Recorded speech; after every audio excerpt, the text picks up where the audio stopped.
दोस्तों, मैं रश्मि आनंद, assistant professor political science. आज हमारा का टॉपिक है प्लेटो का उप आदर्श राज्य। तो प्लेटो का उप आदर्श राज्य कैसा है, आइए हम देखते हैं।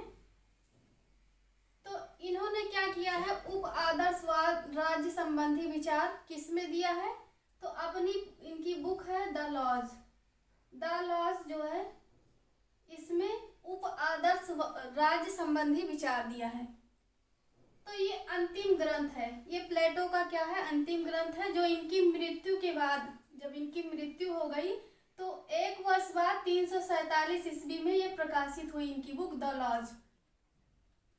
आकार की दृष्टि से देखा जाए तो यह सबसे बड़ा ग्रंथ है। ठीक, तो सबसे बड़ा ग्रंथ है आकार की दृष्टि से, और समाज शास्त्रीय और वैचारिक विश्लेषण की दृष्टि से एक महत्वपूर्ण कृति है। ठीक, तो उप आदर्श राज्य की रूपरेखा दी जिसमें, तो द लॉज में इन्होंने क्या किया, प्लेटो ने उप आदर्श राज्य की रूपरेखा प्रस्तुत की। तो उप आदर्श राज्य का उल्लेख इन्होंने किसमें किया है, तो द लॉज इनकी बुक है, उसी में इन्होंने इसका वर्णन किया है। तो इसमें कुछ सिद्धांत हैं। अब हम पहले इनका आदर्श राज्य समझ लेते हैं। उसमें इन्होंने शिक्षा संबंधी विचार, साम्यवाद का वर्णन किया है, जिसमें एक न्याययुक्त आदर्श राज्य की कल्पना की व्याख्या की है, इन्होंने विचार दिया है। उसमें इन्होंने कहा है कि कानून को महत्व नहीं दिया है, बल्कि क्या किया है कि सरकार होगी, मतलब दार्शनिक राजा होगा, उसके द्वारा शासन चलाया जाएगा, और ये कानून को महत्व नहीं देते हैं। जब ना ही संपत्ति को महत्व देते हैं कि संपत्ति नहीं होनी चाहिए। लेकिन इसमें क्या है, उप आदर्श राज्य में इसमें संपत्ति को भी स्थान दिया गया है कि संपत्ति भी होगा, परिवार भी होगा और कानून भी होगा। तो इस दृष्टि से ये उप आदर्श राज्य इनका बहुत ही महत्वपूर्ण हो जाता है।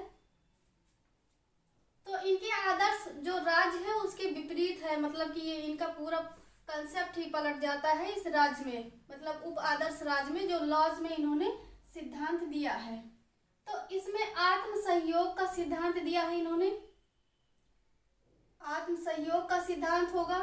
कानून विषयक सिद्धांत दिया है कि जिसमें पहले इन्होंने अपने आदर्श राज्य में क्या किया था कि कानून की अवहेलना की थी, मतलब कानून का तिरस्कार किया था, कानून को मानने से इनकार किया था। जबकि यहाँ क्या हुआ, कानून के द्वारा ही शासन चलाया जाएगा। कानून विषयक सिद्धांत दिया। इतिहास की शिक्षाएं दी। ये कहते हैं कि हमें इतिहास से शिक्षा लेनी चाहिए। जैसे गोज और फेमिना ये राज्य थे, इसमें अयोग्य शासन व्यवस्था थी, मतलब कि वहाँ के शासक योग्य नहीं थे। तो धीरे धीरे उसका क्या हो गया, ये दोनों राज्यों का पतन हो गया। वैसे ही एथेंस में जो लोकतंत्र था, वहाँ की भ्रष्ट सरकार थी, जिसमें लोकतंत्र शासन में जो प्लेटो के गुरु थे सुकरात, उनको मृत्युदंड दिया गया था। तो ऐसे गोज और फेमिना और एथेंस में जो लोकतंत्र की सरकार थी, ये सब भ्रष्ट सरकार थी। यहाँ की शासन व्यवस्था क्या थी, बहुत ही उथल पुथल थी। एकदम जो शासन करने वाला था वो एकदम अयोग्य था, उसको कुछ ज्ञान नहीं था, अज्ञानी था। तो इस प्रकार से जैसे यहाँ का शासन का पतन हो गया, राज्यों का पतन हो गया, तो हमें इतिहास से शिक्षा लेनी चाहिए। ठीक, तो इस इतिहास से शिक्षा लेकर क्या करना चाहिए, हमें योग दार्शनिकों का निर्माण करना चाहिए। योग व्यक्ति को राजा बनाना चाहिए। जो क्या यहाँ कानून भी है ना, जो कानून के द्वारा, कानून के नियंत्रण में रहकर शासन का उत्तरदायित्व संभाले। ठीक, तो इतिहास की शिक्षाएं लेनी चाहिए। जैसे गोज हमने बताया। मिश्रित राज्य का सिद्धांत। मिश्रित राज्य में निर्धन और गरीब, राजा प्रजा, जो शक्तिशाली वर्ग है, इसमें सब लोग का सहयोग होगा। तो मिश्रित राज्य सबके सहयोग से चलाया जाएगा। तो द लॉज जो इनकी बुक है, इसमें उप आदर्श राज्य क्या होगा, राज्य तंत्रात्मक होगा, कुलीन तंत्रात्मक होगा और जनतंत्रात्मक होगा। तो इसमें इन्होंने तीनों का उल्लेख किया है कि जनतंत्रात्मक होगा, राजतंत्रात्मक और कुलीन तंत्रात्मक होगा द लॉज में इनका जो उप आदर्श राज्य है। ठीक, तो इस प्रकार से मिश्रित राज्य का सिद्धांत दिया है इन्होंने। तो डिवाइन ने कहा है, डिवाइन विचारक हैं, इन्होंने कहा है कि लॉज में जो द लॉज में प्लेटो का जो मिश्रित राज्य है वो क्या है, राजतंत्रात्मक शासन की बुद्धि और लोकतंत्रात्मक शासन की स्वतंत्रता का समन्वय है।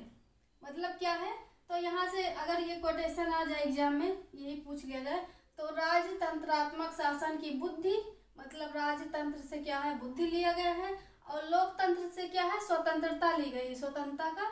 तो ये दोनों का समन्वय ही क्या कहलाता है, ये मिश्रित राज्य कहलाता है प्लेटो का। ठीक, जिसका वर्णन इन्होंने अपनी बुक द लॉज में किया है। तो राज्य का भूभाग और जनसंख्या का सिद्धांत दिया है। तो राज्य का भूभाग और जनसंख्या, अभी हम यहाँ देखते हैं, ये पाइथागोरस जो थ्योरम थी उससे बहुत ही प्रभावित थे, क्योंकि इन्होंने गणित को बहुत ही महत्व दिया था। तो ये गणित से प्रभावित होकर क्या करते हैं, राज्य की जनसंख्या को छोटे छोटे टुकड़ों में विभाजित कर देते हैं, और 12 महीने में, ठीक, 12 महीने में काम करने के लिए राज्य की परिषद को क्या है, 12 समितियों में विभाजित कर देते हैं, और जनसंख्या को 12 जातियों में विभाजित कर देते हैं। मतलब 12 महीने में काम करने के लिए राज्य की 12 परिषद होगी और जनसंख्या की 12 जातियां होंगी। ठीक, राजनीतिक संस्थाएं, अब राजनीतिक संस्थाओं का सिद्धांत दिया, जिसमें क्या है, संपत्ति का समर्थन किया। ठीक, आदर्शवादी राज्य में क्या किया था, इन्होंने संपत्ति का तिरस्कार किया था, जो दिया था साम्यवाद संबंधी सिद्धांत की राजा के पास ना ही संपत्ति होनी चाहिए और ना ही परिवार होगा। ठीक, तो इस प्रकार से यहाँ पर समर्थन किया है, संपत्ति का समर्थन किया है, और आदर्शवादी राज्य में क्या किया, संपत्ति की अवहेलना की है कि संपत्ति नहीं होनी चाहिए, उतनी ही संपत्ति होनी चाहिए राजा के पास जिससे उसका काम चल सके, वो भी संपत्ति किसके द्वारा दी जानी चाहिए, राज्य के द्वारा। और यहाँ क्या कहा गया है, उप आदर्शवादी राज्य में द लॉज में अपनी पुस्तक में कहते हैं कि संपत्ति होनी चाहिए, निजी संपत्ति का समर्थन किया है यहाँ पे इन्होंने, जिसमें, और निजी संपत्ति किस रूप में होगी, भूमि और मकान के रूप में होगी। तो निजी संपत्ति तो होनी चाहिए, लेकिन किस रूप में, भूमि और मकान के रूप में, ना कि वाणिज्य और व्यापार के रूप में। ठीक, तो भूमि किस प्रकार होनी चाहिए, भूमि निजी संपत्ति, जो संपत्ति होनी चाहिए तो भूमि और मकान के रूप में होनी चाहिए। ठीक, भूमि का वितरण किस प्रकार होगा, समान रूप से होगा। उत्पादन, भूमि का वितरण समान रूप से होगा, और जो उत्पादन होगा वो एक जगह एकत्रित किया जाएगा और उसका सार्वजनिक उपभोग होगा। जैसा कि इनके जो प्लेटो के शिष्य थे अरस्तु, इन्होंने ये बताया था कि भूमि का वितरण समान होगा और उत्पादन जो होगा उससे वो सब एक जगह एकत्रित किया जाएगा और उसका सार्वजनिक उपभोग होगा, जिससे राजा और प्रजा दोनों को लाभ होगा। प्लेटो ने भूमिगत संपत्ति का सामान्यीकरण कर दिया। तो यहाँ पे भूमिगत संपत्ति का सामान्यीकरण कर दिया है प्लेटो ने अपने उप आदर्श राज्य में। नेक्स्ट है इनका सिद्धांत श्रम विभाजन का सिद्धांत। अब कार्य का वर्गीकरण श्रम विभाजन जो हो रहा है, इसमें कहा है कि विदेशियों अथवा फ्रीमैन, जो खाली व्यक्ति हैं, उनके लिए व्यापार और उद्योग होना चाहिए। मतलब कि वो विदेशी और फ्रीमैन है जो वो व्यापार और उद्योग से जुड़े काम करेंगे। दास होंगे या गुलाम, जो दास और गुलाम होंगे वो खेती का काम करेंगे। और नागरिक जो होंगे वो शासन, प्रबंध अथवा राजनीतिक कार्य करेंगे। तो विदेशियों को, फ्रीमैन को व्यापार और उद्योग का कार्य सौंपा गया, और जो दास हैं या गुलाम उनको खेती का कार्य सौंपा गया, और जो नागरिक हैं वो क्या करेंगे, शासन, प्रबंध या राजनीतिक कार्य करेंगे। मतलब शासन का प्रबंध किसका कार्य होगा, नागरिकों का कार्य होगा। तो इस प्रकार से प्लेटो क्या करते हैं, राज्य का संचालन सरकार को सर्वोच्चता न देकर, मतलब राज्य के संचालन में सरकार को सर्वोच्चता ना देकर किसको सर्वोच्चता देते हैं? कानून को। ठीक, कि राज्य किस प्रकार से चलाया जाएगा? कानून के द्वारा चलाया जाएगा। कानून के अंडर में सरकारें काम करेंगी। अब शासन व्यवस्था कैसी होनी चाहिए? इधर हमने इनका सिद्धांत देख लिया, अब यहाँ देखते हैं शासन व्यवस्था कैसी है प्लेटो के अनुसार। तो राज्य को चलाने के लिए एक साधारण सभा बनाई गई। तो ये सबसे पहले राज्य को चलाने के लिए एक साधारण सभा बनाते हैं, जैसे हमारी संसद हो गई। ठीक, तो उसमें क्या है? साधारण सभा में 5040 सदस्य होंगे। ये क्या होंगे? ये राज्य के सदस्य होंगे, राज्यों से चुनकर आएंगे। तो साधारण सभा होगी पहली, तो राज्य को चलाने के लिए इसमें 5040 सदस्य होंगे। ये क्वेश्चन कहीं डायरेक्ट पूछा गया है कि शासन व्यवस्था में जो साधारण सभा है राज्य को चलाने के लिए, उसमें कितने मेंबर थे? तो 5040 थे। तो ये सभी सदस्य कहाँ से चुनकर आएंगे? राज्य के सदस्य होंगे, वहां से चुनकर आएंगे। इनका कार्य क्या होगा? जो अन्य संस्था है उनका चयन करेंगे, सेना के अधिकारियों का चयन करेंगे और कानून में संशोधन करेंगे और न्याय का कार्य करेंगे। ठीक, तो ये सब इनका कार्य होगा। एक सलाहकार बोर्ड का निर्माण करते हैं, पहले साधारण सभा बनाते हैं, फिर यहीं से अब ये सलाहकार बोर्ड में कितने सदस्य होते हैं? पहले साधारण सभा में 5040 हो गया। अब यहीं से क्या होगा? इन्हीं में से चुनकर 37 सदस्य क्या होंगे? सलाहकार बोर्ड का निर्माण, मतलब सलाहकार बोर्ड में 37 सदस्य होंगे। वो कहाँ से चुनकर आएंगे? वो साधारण सभा से ही चुनकर आएंगे। जिनका जो सदस्य आएंगे वो निर्वाचन के जरिए साधारण सभा से ही होगा। इनका जो सदस्य आएंगे वो निर्वाचन के जरिए साधारण सभा से ही मेंबर चुन के आएंगे। ठीक, तो सलाहकार बोर्ड के मेंबर कहाँ से चुन के आएंगे? तो साधारण सभा से, किसके द्वारा? निर्वाचन के द्वारा ये चुनकर आएंगे, जिसमें 37 सदस्य होंगे। ठीक, कार्य क्या होगा इनका? कानून का संरक्षण करना और परामर्शक भूमिका निभाना, मतलब ये परामर्श देंगे, सुझाव देंगे और कानून का संरक्षण करेंगे। इनकी आयु क्या होगी? 50 से 70 वर्ष की होगी। ठीक, तो ये साधारण सभा हो गया, इसमें 5040 मेंबर हो गए। सलाहकार बोर्ड हो गया इसके नीचे, तो इसमें 37 मेंबर हो गए। अब ये 37 मेंबर कहाँ से आ रहे हैं? यही 5040 में से चुनकर आ रहे हैं निर्वाचन के जरिए। उनकी उम्र क्या है? 50 से 70 वर्ष है। कानून का संरक्षण और परामर्श भूमिका निभाएंगे, इनका कार्य होगा। ठीक, अब उसके नीचे ये बताते हैं प्रशासनिक परिषद होगी, जिसमें सब पहले क्या है? 360 मेंबर थे इसमें, यहाँ हम चेंज कर देते हैं। पहले इसमें क्या है? 360 मेंबर थे। ठीक, तो पहले इसमें 360 मेंबर थे, लेकिन क्या हुआ? अंतिम रूप से चुनावी प्रक्रिया से, जब चुनावी प्रक्रिया से अंतिम रूप से इसमें कितने सदस्य बचे?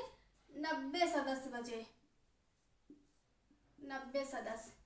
तो प्रशासनिक परिषद में पहले 360 सदस्य थे, लेकिन चुनाव के जरिए इसमें कितने सदस्य बने? चुनावी प्रक्रिया के बाद तो 90 सदस्य से बने। ठीक, तो प्रशासनिक परिषद में 90 सदस्य हैं। कार्यकाल इनका 20 वर्ष का होगा। तो प्रशासनिक परिषद जो होगी उसमें 90 सदस्य हैं, इनका कार्यकाल 20 वर्ष का होगा। अब ये क्या कार्य करेंगे? इनका क्या काम होगा? जो ये सलाहकार बोर्ड है ना, ये जो परामर्श देगी, जो सुझाव देगी, उसी के अनुसार ये क्या करेंगे? शासन चलाने का काम करेंगे। तो ये जो सलाहकार बोर्ड इनको काम सौंपेगी, जो परामर्श देगी, उसी के अनुसार ये काम करेंगे प्रशासनिक परिषद, जिसमें 90 सदस्य हैं। इनको क्या है? ये 90 सदस्य को 12 भागों में बांटा गया है। तो जो 90 सदस्य बचे हैं चुनाव के बाद, तो 12 परिषदों मतलब 12 भागों में इनको विभाजित कर दिया गया है, 12 भागों में बांट दिया गया है। प्रत्येक भाग क्या करेंगे? एथेंस की तरह 1 महीने तक शासन करेंगे। अब जो 12 भाग हैं, ये प्रत्येक भाग 1 महीने तक शासन करेंगे, जैसे एथेंस में व्यवस्था थी। परिषद की अध्यक्षता, अब जो ये प्रशासनिक परिषद की अध्यक्षता कौन करेगा? तो जो शिक्षा विभाग का अध्यक्ष होगा वही इसकी अध्यक्षता करेगा। तो प्रशासनिक परिषद की अध्यक्षता शिक्षा विभाग का अध्यक्ष करता है, जिसकी होगी 5 वर्ष। तो ये शिक्षा विभाग का जो अध्यक्ष होगा ये कितने मतलब ये कितने वर्ष तक अध्यक्ष मतलब रहेगा अपने पद पर, तो ये 5 वर्ष तक रहेगा। स्थानीय शासन के संचालन के लिए नगरों, अब यहाँ हमने देख लिया साधारण सभा होगी जिसमें 5040 मेंबर होंगे। ये राज्य के सदस्य होंगे मतलब राज्यों से चुनकर आएंगे। इनका काम क्या होगा, सदस्यों जो अन्य संस्थाएं हैं उनका चयन करना, सेना के अधिकारियों का चयन करना, कानून में संशोधन करना और न्याय करना। फिर क्या होगा, एक सलाहकार बोर्ड होगी जिसमें 37 सदस्य होंगे। ये सदस्य कहाँ से चुनकर आएंगे, ये सदस्य साधारण सभा से ही चुनकर आएंगे। किसके माध्यम से आएंगे, तो निर्वाचन के माध्यम से ही चुनकर आएंगे। ठीक, इनका कार्य क्या होगा, कानून का संरक्षण करना और परामर्शक भूमिका निभाना। इनकी आयु क्या होगी, 50 से 70 वर्ष होगी। अब प्रशासनिक परिषद आएगी, इसमें 90 मेंबर होंगे। पहले ये 360 थे, लेकिन चुनाव के बाद क्या हुआ, चुनाव के बाद ये बचकर कितने ही रह गए, 90। तो चुनावी प्रक्रिया के बाद 90 सदस्य रह गए। तो ये क्या करेंगे, किस आधार पर काम करेंगे, तो जो सलाहकार बोर्ड परामर्श देगा इनको, जो कार्य सौंपेगा उसी के अनुसार शासन चलाने का काम करेंगे। इनको 12 भागों में बांटा जाएगा। तो प्रत्येक भाग क्या करेंगे, एथेंस की तरह ही 1 महीने शासन करेंगे। 1 महीने का ही शासन होगा इनका। और परिषद की अध्यक्षता शिक्षा विभाग का अध्यक्ष करेगा, जिसकी अवधि क्या होगी, पदावधि 5 वर्ष की होगी। अब देखते हैं हम स्थानीय शासन के लिए, स्थानीय शासन का संचालन के लिए क्या है, नगरों के निरीक्षण के लिए 2 प्रकार के अधिकारी बनाए गए हैं। मतलब स्थानीय शासन को चलाने के लिए 2 प्रकार के अधिकारी की नियुक्ति की जाती है। पहला है नगर निरीक्षक और दूसरा है राज्य निरीक्षक। ठीक, तो प्लेटो ने तो स्थानीय शासन को चलाने के लिए 2 अधिकारियों की नियुक्ति की जाती है, नगर निरीक्षक होगा और एक राज्य निरीक्षक। नगर निरीक्षक और राज्य निरीक्षक। तो प्लेटो ने अपने उप आदर्श राज्य में विवाह एवं परिवार, अब इसके साथ साथ जैसा कि उसमें आदर्शवादी राज्य में जो इनका आदर्श राज्य था रिपब्लिक में, तो उसमें क्या है, ना ही इन्होंने संपत्ति का समर्थन किया था, ना ही कहा था परिवार होगा। लेकिन यहाँ इनका पूरा कंसेप्ट ही उलट जाता है इनकी बुक द लॉज में। लॉज में कहते हैं कि संपत्ति भी होनी चाहिए, निजी संपत्ति, और परिवार भी होगा। इस सब के बारे में विचार करते हैं।